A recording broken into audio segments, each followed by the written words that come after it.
Jaipur airport से इस वक्त की बड़ी खबर आप तक पहुंचाएंगे। बताते चले कि 2 फ्लाइट्स रद्द की गई हैं। सुबह 5:20 पर बेंगलुरु की फ्लाइट जो थी 6E839 रद्द हुए और विमान नहीं होने से इंडिगो की फ्लाइट भी रद्द हुई है। बताया जा रहा है कि सुबह 6:25 पर जो चलने वाली दिल्ली की फ्लाइट थी I5744 रद्द हुई है। एयर इंडिया एक्सप्रेस की फ्लाइट इनकमिंग फ्लाइट्स नहीं आने से रद्द हुई है, तो क्योंकि फ्लाइट्स बताया जा रहा है देरी हो रही है आने में, उसकी वजह से लेट हुई है।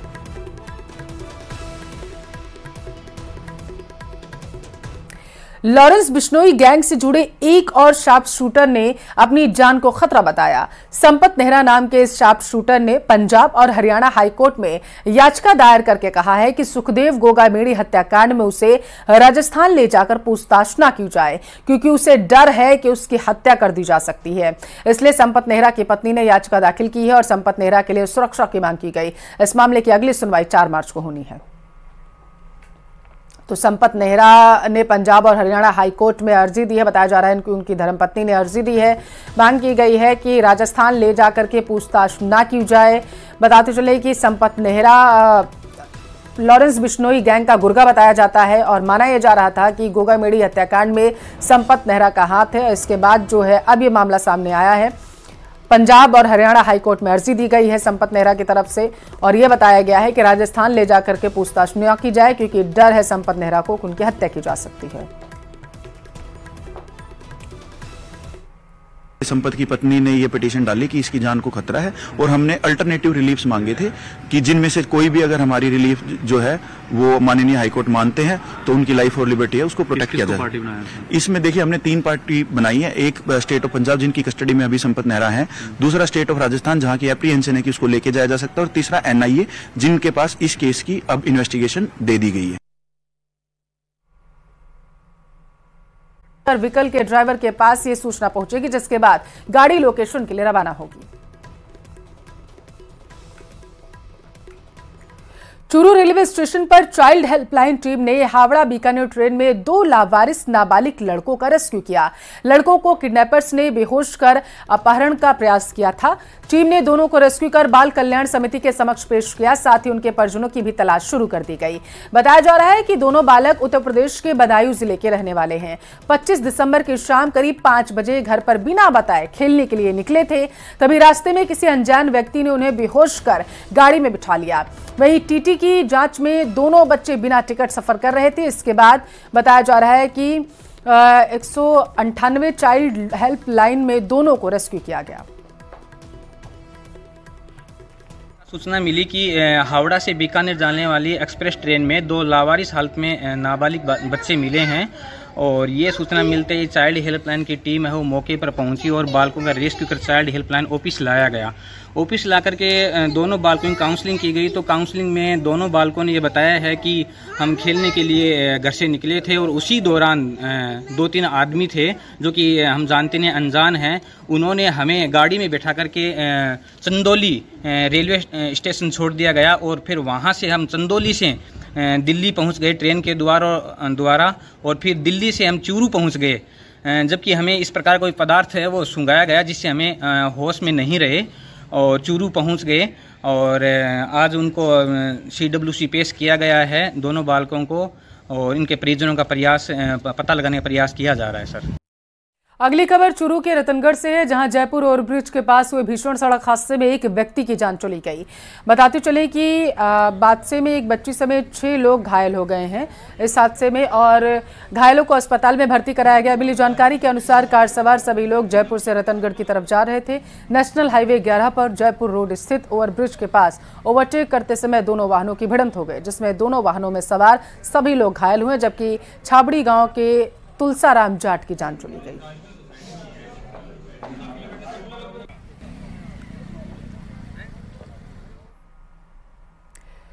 और कोहरे से रफ्तार पर पूरी तरीके से ब्रेक लग चुका है। सड़क, रेल, हवाई यातायात प्रभावित हुआ। 9 घंटे तक देरी से ट्रेनें चल रही हैं।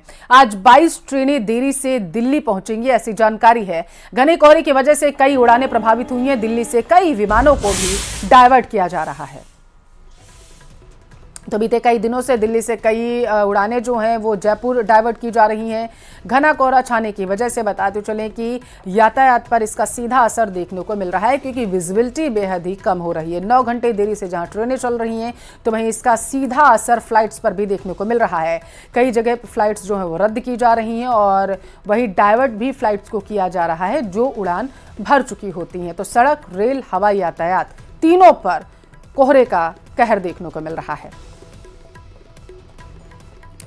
ठंड बेहद प्रचंड है। श्रीगंगानगर, अलवर, दौसा, 3 तस्वीरें आपको दिखा रहे हैं। तीनों जगह से आप देख सकते हैं किस तरीके से विजिबिलिटी कम हो गई है। घना कोहरा छाया हुआ है, कुछ मीटर की दूरी पर ही कुछ दिखाई नहीं दे रहा है, जिसकी वजह से वाहन चालकों को जहां अपनी हेडलाइट जलाकर सफर करना पड़ रहा है, तो वहीं रफ्तार पर भी ब्रेक लगा हुआ है, क्योंकि घने कोहरे होने की वजह से गाड़ियां जो हैं वो बेहद स्लो रन कर रही हैं। श्रीगंगानगर, अलवर, दौसा, 3 जगहों से खास तस्वीर।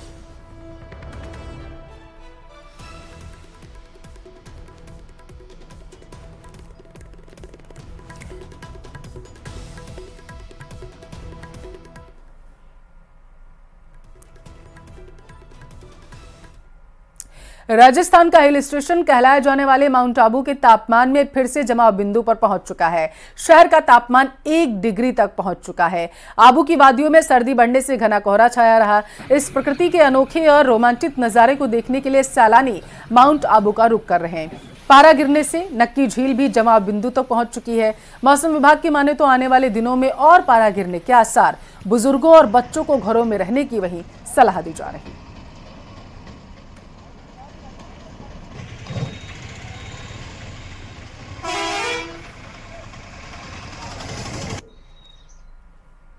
दौसा सहित आसपास के जिलों में गुरुवार को कोहरे का व्यापक असर देखने को मिल रहा है। कोहरे का असर रेल और सड़क यातायात पर पड़ा। कोहरे के कारण दिल्ली अहमदाबाद रेल मार्ग पर चल रही अधिकतर ट्रेन दौसा देरी से पहुंची या फिर कई घंटे की देरी से आने की संभावना। इधर कोहरे का सड़क यातायात पर भी प्रभाव पड़ा। दौसा से गुजर रहे दिल्ली मुंबई एक्सप्रेसवे, NH-21 सहित अन्य नेशनल हाईवे व स्टेट हाईवे पर वाहनों की रफ्तार का धीमी रही है। विजिबिलिटी कम होने के कारण वाहनों की लाइट जलाकर धीमी गति से ड्राइविंग की गई। इस दौरान वाहन चालकों को भारी असुविधा हुई है। वहीं चारों ओर कोहरा छाने की वजह से दुर्घटना का अंदेशा बना हुआ है।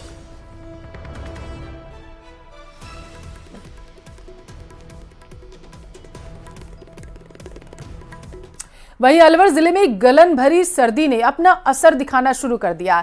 शहर और ग्रामीण इलाकों में कड़ाके की ठंड के साथ ही कोहरे का भी असर दिखा जा रहा है। ठंड बढ़ने से आम जनजीवन अस्त व्यस्त हो चुका है। साथ ही स्कूलों में भी शीतकालीन अवकाश की घोषणा कर दी गई। ठंड के चलते हाईवे पर भी हादसों का खतरा बढ़ गया। कम विजिबिलिटी के चलते दिन में ही वाहनें लाइटें ऑन करके चल रही हैं।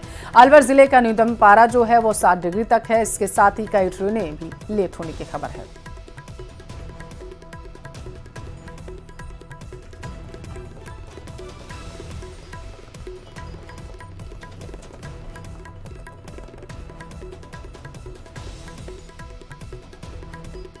श्रीगंगानगर में मौसम विभाग के येलो अलर्ट के बाद लगातार 5वें दिन कोहरे की चादर नजर आई। कोहरे की वजह से यहां एक और विजिबिलिटी कम होने से वाहनों की रफ्तार पर ब्रेक लगा। वहीं ट्रेनों के परिवहन पर भी असर पड़ा। बताते चले कि कोहरे के सितम से श्रीगंगानगर से पंजाब, कोटा, झालावाड़, दिल्ली की ओर जाने वाले लंबी दूरी की ट्रेन अपने निर्धारित समय से देरी से चल रही। इस दौरान श्रीगंगानगर रेलवे जंक्शन पर छाए घने कोहरे का जायजा लिया हमारे संवाददाता ने।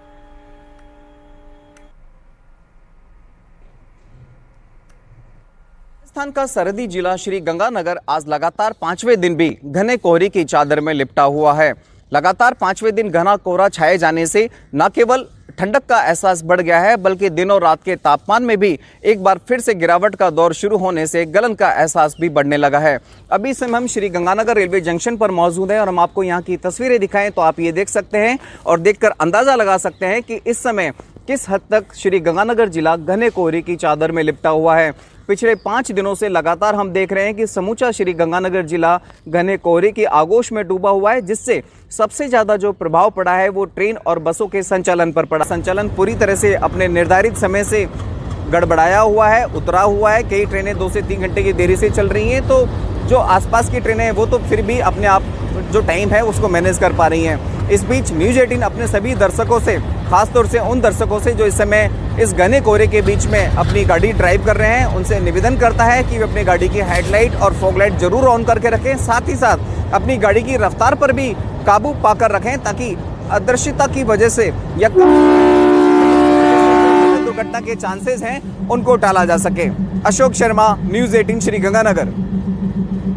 उधर अजमेर में भी सर्दी का सितम देखने को मिला। तापमान में लगातार गिरावट हो रही है। जहां रात का पारा 10 डिग्री पहुंच गया तो वहीं दिन में भी सर्द हवाओं से नमी है। सर्दी के इस मौसम में आना सागर झील के पास देसी विदेशी पक्षियों का जमावड़ा देखने को मिला, जहां सुबह घूमने वाले पर्यटक और शहरवासियों के लिए यह नजारा बेहद खास रहा।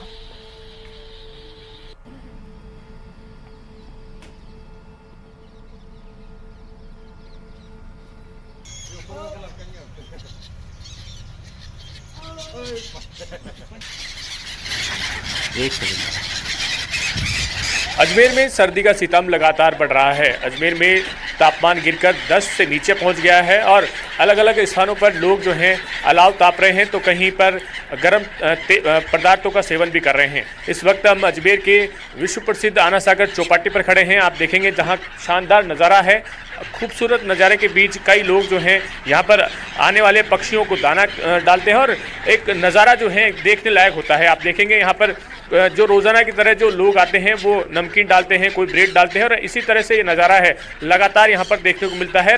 खास जो लोग हैं वो रोज़ाना यहाँ पर घूमने आते हैं सुबह और इसी तरह से ये नज़ारा यहाँ पर रोज़ाना कैद होता है। जो लोग आए हैं यहाँ जो सैर सपाटा करते हैं उनसे बातचीत करते हैं। सर, क्या ये नज़ारा है और आप रोज़ आते हैं, किस तरह से यहाँ पर मनोरंजन? सुबह सुबह मॉर्निंग वॉक के लिए हमारा ग्रुप है 15-20 जनों का। हम लोग सुबह 5:30 बजे से 7 बजे तक मॉर्निंग वॉक करते हैं। 4 बजे आ जाता हूँ और उसके बाद में ये पक्षी जब आते हैं, जिस दिन से आते हैं उस दिन से इनको नमकीन डालते हैं जब तक जाते हैं जब तक। और ये नज़ारा रोज़ सुबह आपको देखने को मिलेगा। इस समय यहाँ पर ये हज़ारों की तादाद में ये पक्षी यहाँ इकट्ठे होते हैं। जैसे ही हम लोग नमकीन वगैरह डालते हैं तो हज़ारों की तादाद में ये पक्षी सब इकट्ठे होते हैं यहाँ पर। तो बच्चे भी यहाँ पर आते हैं, बुजुर्ग भी आते हैं। सर्दी का जो सितम है वो किस तरह से हो रहा है? अभी सर्दी पिछले सालों के मुकाबले कम है और हालात इतने हो जाते हैं कि 3 डिग्री तक 4 डिग्री तक हम होता है मौसम और हम लोग सब घूमते रहते हैं। मौसम के साथ साथ आप स्वास्थ्य का भी ध्यान रखते हैं, किस तरह से आप क्या क्या करते हैं? सब ध्यान रखते हैं सब। जिसे किसी को हो जुकाम या बुखार तो 1 दिन 2 दिन रेस्ट कर लेंगे, बाकी कंटिन्यू आकर के सब ध्यान रखेंगे। कपड़े वगैरह पूरे सब करते हैं, हम ताली बजाते हैं, योगा करते हैं, ओम का उच्चारण करते हैं। ये रोज का हमारा रूटीन रहता है। ठाका लगाते हैं लास्ट में और उसके बाद में ये कार्य करते हैं। ठाका लगाते हैं रोजाना, ये जो यहाँ आते हैं योगा करते हैं और इसके बाद जो यहाँ का नज़ारा है आप देखेंगे ये खूबसूरत अजमेर है। और अजमेर के जो यहाँ पर परिंदे हैं वो अलग अलग देशों से सर्दी के मौसम में आते हैं। कई बार जो है साइबेरियन पक्षी भी यहाँ पर आते हैं, लेकिन इस बार जो है वो देखने को कम मिले हैं। लेकिन ये जो नज़ारा है लगातार यहाँ पर लोग जो है पर्यटक यहाँ घूमने आते हैं। सर्दी का जो सितम है, हालांकि इस बार शिक्षा विभाग से इस वक्त की बड़ी खबर अब तक पहुंचाएंगे। निजी स्कूलों के खिलाफ सख्त फरमान है। शीतकालीन अवकाश लागू नहीं किया तो कार्रवाई की जाएगी। शहर के कई निजी स्कूलों ने घोषित नहीं किया है, बताते चले शीतकालीन अवकाश, जिसकी वजह से फरमान जारी किया गया है। जिला शिक्षा अधिकारी माध्यमिक ने यह आदेश जारी किया है। तो बड़ी खबर आप तक पहुंचा रहे हैं, जहां पर निजी स्कूलों के लिए शिक्षा विभाग की तरफ से फरमान जारी किया गया है। बताया जा रहा है कि शीतकालीन अवकाश अगर स्कूलों ने जारी नहीं किया तो उन पर सख्त कार्रवाई की जाएगी। इस वक्त की सबसे बड़ी खबर, निजी स्कूलों के खिलाफ सख्त कार्रवाई की जाएगी अगर वो शीतकालीन अवकाश लागू जल्दी से जल्दी नहीं करेंगे। तो शिक्षा विभाग ने ये जानकारी दी।